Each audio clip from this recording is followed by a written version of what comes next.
Hi friends, ഏതോ ജന്മകൽപ്പനയുടെ പുതുപുത്തൻ എപ്പിസോഡിലേക്ക് എല്ലാവർക്കും സ്വാഗതം. അങ്ങനെ നമ്മുടെ പ്രീതി കൊണ്ടുപോകാനിരിക്കുന്ന ആ ഒരു പെട്ടി അഴിക്കാൻ ശ്രമിക്കുകയാണ് അമ്മായി. ഇതിൽ ഇവർ എന്തൊക്കെയാ ഈ നിറച്ചു വെച്ചിരിക്കുന്നേ എന്ന് ചോദിച്ച് തുറന്നു നോക്കുമ്പോൾ എൻ്റെ കൃഷ്ണ, ഇടി ശ്രുതി, ആ അമ്മായി ഇതിൽ എന്തൊക്കെയാ പെണ്ണെ നിറച്ചു വെച്ചിരിക്കുന്നത്? അയ്യോ അമ്മായി പതുക്കെ, അത് ഞാൻ ചേച്ചിക്ക് സർപ്രൈസ് കൊടുക്കാൻ വേണ്ടി വെച്ചതാ. ചേച്ചിക്ക് നമ്മളെ എല്ലാവരും മിസ് ചെയ്യാതിരിക്കാൻ വേണ്ടിയിട്ട്. എന്നാൽ നിനക്കിത് ആദ്യം പറഞ്ഞുകൂടായിരുന്നോ? അയ്യോ അമ്മായി പതുക്കെ, ചേച്ചി കേട്ടാൽ എൻ്റെ സർപ്രൈസ് പൊളിയും എന്ന് പറയുമ്പോഴേക്കും പ്രീതി അങ്ങോട്ടേക്ക് വരികയാണേ. എന്താടി അമ്മായിയും മോളും തമ്മിലൊരു രഹസ്യം പറിച്ചിൽ? ഒന്നുമില്ല എന്ന് പറയുമ്പോഴേക്കും പ്രീതി പോയി ആ പെട്ടി അങ്ങ് തുറക്കുക കേട്ടോ. ഇതെന്താടി? അയ്യോ ഈ അമ്മായി കാരണം എല്ലാം കൊളായി. ഇനി ഞാൻ തന്നെ പറഞ്ഞേക്കാം. അതെ, ചേച്ചിക്ക് ഞങ്ങളെല്ലാവരെയും മിസ് ചെയ്യാതിരിക്കാൻ വേണ്ടിയിട്ട് ഞാൻ കുറേ കാര്യങ്ങൾ ഇതിൽ ഒളിപ്പിച്ച് വെച്ചിട്ടുണ്ട് എന്ന് പറഞ്ഞ ഒരു ഫോട്ടോ എടുത്ത് കൊടുക്കുന്നുണ്ട്. ഈ ഫോട്ടോ ഓർമ്മയുണ്ടോ നിനക്ക്? 8 വയസ്സുള്ളപ്പോൾ അച്ഛൻ നമ്മളെ സ്റ്റുഡിയോയിൽ കൊണ്ടുപോയി എടുത്ത ഫോട്ടോയോ ഇത്.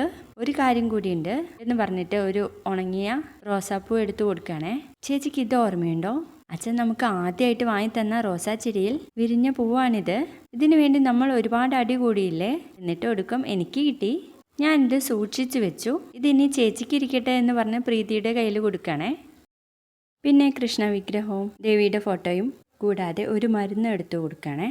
ഈ മരുന്ന് ആകാശേട്ടന് കൂർക്കം വലിയുടെ അസുഖം ഉണ്ടെങ്കിൽ പുരട്ടി കൊടുത്താൽ മതി. നല്ല ശ്വാസം വലിച്ച് കിടന്ന് ഉറങ്ങിക്കോളും എന്ന് പറയുമ്പോൾ ഈ മരുന്ന് നിന്റെ അടുത്തുണ്ടായിരുന്നോ എന്ന് പറഞ്ഞ് വാങ്ങണേ. കണ്ടോ അമ്മായി? അപ്പോൾ ആകാശേട്ടന് കൂർക്കം വലിയുടെ അസുഖം ഉണ്ടെന്ന് നമ്മൾ മനസ്സിലാക്കേണ്ടിയിരിക്കുന്നു എന്ന് പറയുമ്പോൾ പോടി അവിടുന്ന് എന്ന് പറയട്ടോ പ്രീതി.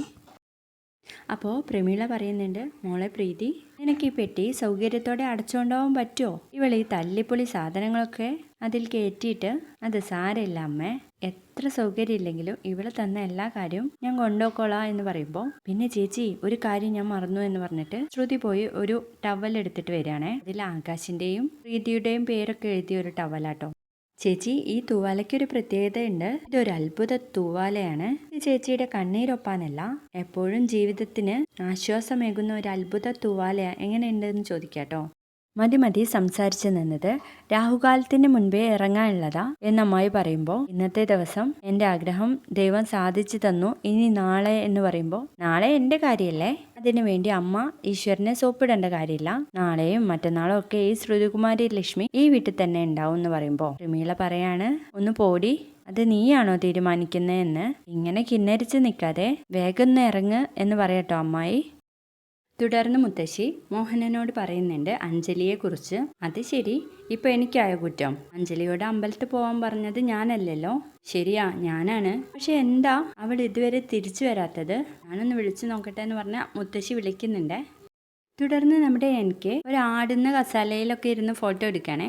അപ്പോൾ അങ്ങോട്ടേക്ക് ശ്യാം വരുന്നുണ്ട്. എന്നിട്ട് പറയുന്നുണ്ട്, എല്ലാവരും എൻജോയ് ചെയ്യാണല്ലോ, എൻജോയ് ചെയ്യട്ടെ. എത്ര പെട്ടെന്നാ കല്യാണ വീട് മരണ വീടാവാൻ പോകുന്നത്.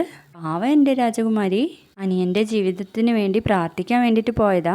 ഇനി അവൾ മരിച്ചിട്ടല്ലാതെ ഇങ്ങോട്ട് വരില്ലല്ലോ. എൻ്റെ അഞ്ജലിക്ക് വേണ്ടി ഞാൻ പ്രാർത്ഥിക്കുന്നു. അഞ്ജലിയുടെ ആത്മാവിന് ശാന്തിയൊക്കെ കൊടുക്കണേ എന്ന് പറഞ്ഞിട്ട് ഭയങ്കര ചിരിയാണേ. ഇത് കണ്ടിട്ട് എനിക്ക് അങ്ങോട്ടേക്ക് വന്നിട്ട്, എന്ത് പറ്റി ശ്യാംബ്രോ? ഒരു ചിരിയും കളിയും ഒക്കെ. ഞങ്ങളുടെ 2 പേരുടെയും ഫോട്ടോ എടുക്ക് എന്ന് പറയുമ്പോൾ ശ്യാമിന്റെ മുഖം അങ്ങ് മാറുക കേട്ടോ. എന്ത് പറ്റി ശ്യാംബ്രോ? ഞാനെപ്പോഴും ശ്യാംബ്രോയെ കുറിച്ച് ചിന്തിക്കും. എങ്ങനെയാ വിവാഹം കഴിഞ്ഞ ഒരു മനുഷ്യന് ബാച്ചിലറിനെ പോലെ ഇങ്ങനെ എൻജോയ് ചെയ്യാൻ പറ്റുന്നത്? അഞ്ജലി ചേച്ചി ഇവിടെ ഇല്ലാത്തത് കൊണ്ടായിരിക്കും ഇങ്ങനെ നിന്ന് ചിരിക്കുന്നതല്ലേ? അതോ ആകാശ് ബ്രോന്റെ കാര്യം ആലോചിച്ചിട്ടാണോ? യെസ്, നീ പറഞ്ഞതാ ശരി. ഞാൻ ആകാശിന് കുറച്ച് ഉപദേശങ്ങൾ പറഞ്ഞു കൊടുക്കാൻ വേണ്ടി ആലോചിച്ച് നിൽക്കുകയായിരുന്നു. ഓ, അത് മനസ്സിലായി. നല്ല ഫാമിലി ലൈഫിന് കുറച്ച് ടിപ്സ് ഒക്കെ പറഞ്ഞു കൊടുക്കാൻ ശ്യാംബ്രോയ്ക്കേ കഴിയൂ. അതാണ് എന്ന് പറയട്ടോ ശ്യാം. തുടർന്ന് നമ്മുടെ ശ്രുതിയും വീട്ടുകാരും അശ്വിൻ്റെ വീട്ടിലെത്താണ് കേട്ടോ. എല്ലാവരും വരൂ. അവിടുന്ന് വന്നവരൊക്കെ അകത്തിരിപ്പുണ്ട്. അപ്പം അഞ്ജലി എവിടെയെന്ന് ചോദിക്കുമ്പോൾ, അഞ്ജലി ക്ഷേത്രത്തിൽ പോയതാ, ഇപ്പം എത്തും എന്ന് പറയുമ്പോഴേക്കും പ്രീതി മുത്തശ്ശിയുടെയും മനോരമയുടെയും അനുഗ്രഹം വാങ്ങിക്കുന്നുണ്ട്. ഇനി ഞാൻ ഇവിടെ നിന്ന് എങ്ങോട്ടും വിടില്ല എന്ന് പറഞ്ഞിട്ട് പ്രീതിയെ കൂട്ടിയിട്ട് പോവാണേ. അത് കാണുമ്പോൾ ശ്രുതിക്ക് സങ്കടം വരികയാണ് കേട്ടോ.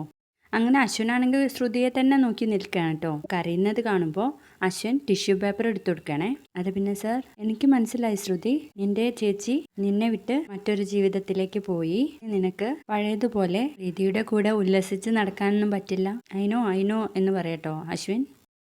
അല്ല ശ്രുതികുമാരി ലക്ഷ്മി, ഞാനൊന്ന് ചോദിച്ചോട്ടെ, ജീവിതത്തിൽ സങ്കടം വന്നാലും സന്തോഷം വന്നാലും നിനക്ക് കരണമെന്ന് നിർബന്ധമാണോ എന്ന് ചോദിക്കട്ടോ. അപ്പോൾ ശ്രുതി അത് കേട്ട് നിന്നിട്ട് അങ്ങോട്ട് പോവുകയാണേ. ആ സമയത്ത് ശ്രുതി, എനിക്ക് നിന്നോടൊരു കാര്യം സംസാരിക്കാനുണ്ട്. എന്താ എന്നോട് സംസാരിക്കാൻ? സംസാരിച്ചോളൂ എന്ന് പറയുമ്പോൾ I want to talk to you private എന്ന് പറയണേ. അപ്പോഴേക്കും നമ്മുടെ ശ്യാം വന്നിട്ട് ഇത് കാണാം കേട്ടോ ഇവർ സംസാരിക്കുന്നത്. ശ്യാമിന് പെട്ടെന്ന് മനസ്സിലാവുന്നുണ്ട് കേട്ടോ അശ്വിൻ ശ്രുതിയോട് പ്രണയം പറയുമെന്ന്. അപ്പോഴേക്കും പെട്ടെന്ന് തന്നെ അങ്ങോട്ടേക്ക് പോയിട്ട് അളിയാ, അതെ അളിയാ, നിന്നെ ആകാശ് വിളിക്കുന്നുണ്ട് മാറ്റിക്കാൻ വേണ്ടിയിട്ട്, നീ പെട്ടെന്ന് തന്നെ പോ എന്ന് പറയുമ്പോൾ അത് ചേട്ടാ പിന്നെ ഒന്നും പറയണ്ട, നീ പെട്ടെന്ന് പോ എന്ന് പറയുമ്പോൾ ശ്രുതി നീ പൊയ്ക്കോ എന്ന് പറഞ്ഞ് അശ്വിൻ അങ്ങ് പോവാട്ടോ. അശ്വിൻ പോയതിന് ശേഷം ശ്യാം ശ്രുതി അതെ എന്ന് പറയുമ്പോഴേക്കും ശ്രുതി അവിടെ നിൽക്കാതെ പോവാണേ. ഞാൻ വിളിച്ചിട്ട് കൂടി അവൾ മൈൻഡ് ചെയ്യാതെ പോയി. ഈ ശ്യാം ഒന്ന് ശ്രുതിയോട് സംസാരിക്കണമെന്ന് തീരുമാനിച്ചാൽ അത് ഞാൻ നടത്തിയെടുക്കും എന്ന് പറയുന്നുണ്ട് കേട്ടോ.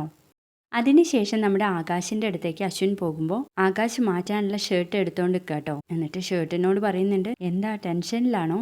ഏയ് എനിക്കെന്ത് ടെൻഷൻ? അയ്യോ ഞാൻ ചേട്ടനോടല്ല ചോദിച്ചത്, എന്നോട് സ്വയം തന്നെ ചോദിച്ചതാണ്. അയ്യോ ചേട്ടൻ എന്തിനാ ഇപ്പൊ ടെൻഷൻ അടിക്കുന്നേ? ഏയ് എനിക്കൊരു ടെൻഷനും ഇല്ല. ശ്രുതിയെ കാണാനിട്ട് നിനക്കല്ലേ ടെൻഷൻ? ശ്രുതിയെ കാണാഞ്ഞിട്ടോ? അല്ല പ്രീതി. പ്രീതിയെ കാണാഞ്ഞിട്ട് എനിക്ക് നല്ല ടെൻഷൻ ഉണ്ട്. ഇനി അവളെ കല്യാണത്തിന് മാത്രമേ കാണാൻ പറ്റുള്ളൂ. അതിൻ്റെ ഇടയിൽ അവളെ കാണാൻ ആരും എനിക്ക് അനുവാദം തരുന്നില്ല എന്ന് പറയുമ്പോൾ ഒരു ചമ്മിയ ചിരിയുമായിട്ടാണ് കേട്ടോ നമ്മുടെ അശ്വിൻ നിൽക്കുന്നത്. തുടർന്ന് നമ്മുടെ പ്രീതി ഒരുങ്ങിക്കൊണ്ടിരിക്കുകയാണ്.